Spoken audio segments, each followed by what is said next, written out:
2, 1 and 0.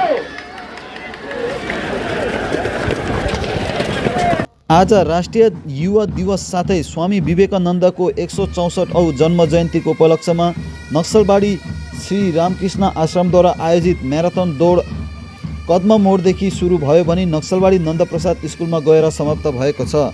उक्त marathon दौडमा सैकडौँको सङ्ख्यामा युवा भाइ बहिनीहरूले भाग लिएका थिए भने जसको सुरुवात एसएसबीका पाइप एन्ड पाइप ब्यान्डको प्रस्तुतिद्वारा भएको थियो भने उक्त कार्यक्रमको प्रमुख अतिथिको रूपमा श्रीमद् स्वामी विश्वधरानन्दजी महाराज थिए। साथै विशिष्ट अतिथिहरूको रूपमा सिलगढी महकुमा परिषदका सभाधिपति अरुण घोष साथै एसएसबी सिलगढीका हेडक्वार्टरका आइजी श्री बन्दन सक्सेना रहेका थिए।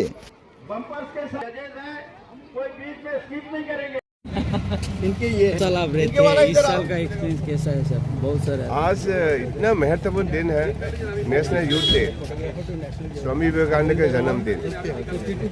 इस माहौल में मैराथन रेस कराना ये बहुत बड़ा उपलब्धि है हमारे दार्जिलिंग क्षेत्र के लिए, हमारे वेस्ट बंगाल के लिए, हमारे देश के लिए बहुत प्रेरणास्रोत है। मुझे बहुत अच्छा लगा, बहुत प्यारे बच्चों में भाग ले रहा है। पिछले साल में मैं आया था और इस दफा में मुझे मौका मिला।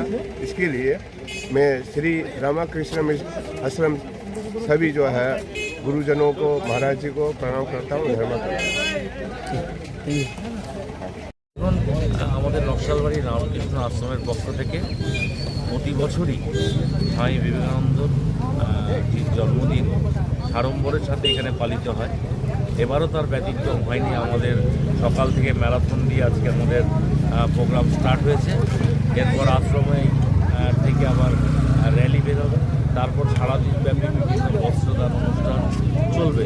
কারণ আমরা চাই যে আমাদের সমাজ, যুব সমাজ আরও এগিয়ে আসুক। আমাদের যে স্বামী বিবেকানন্দর বাণী যে যুব সমাজই পারবে সমাজ গড়তে, সেই লক্ষ্যে কিন্তু আজকে পুরো ভারতবর্ষ জুড়ে সাড়ম্বরের সাথে স্বামীজির জন্মদিন পালিত হচ্ছে। আমাদের নকশালবাড়িও তার ব্যতিক্রম।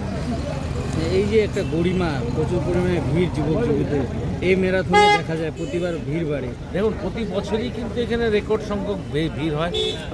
আপনারা দেখলেন যে দুটা ধাপে কিন্তু আমরা করেছি, মহিলাদের প্রথমে, তারপরে ছেলেদের চলছে। মহিলাদেরও প্রচুর বাচ্চারা, ছোটোর থেকে একদম ছোটরা, তারাও পার্টিসিপেট করছে, তারাও যে উৎসাহিত হচ্ছে, এটাই আমাদের প্রাপ্য। আর এটাই আমরা আশা রাখি আগামী দিনে যুব সমাজ মাঠে আসুক, খেলাধুলার মধ্যে থাকুক, বিভিন্ন শারীরিক অ্যাক্টিভিটির মধ্যে থাকুক, তাহলে সমাজ গড়বে এবং সমাজ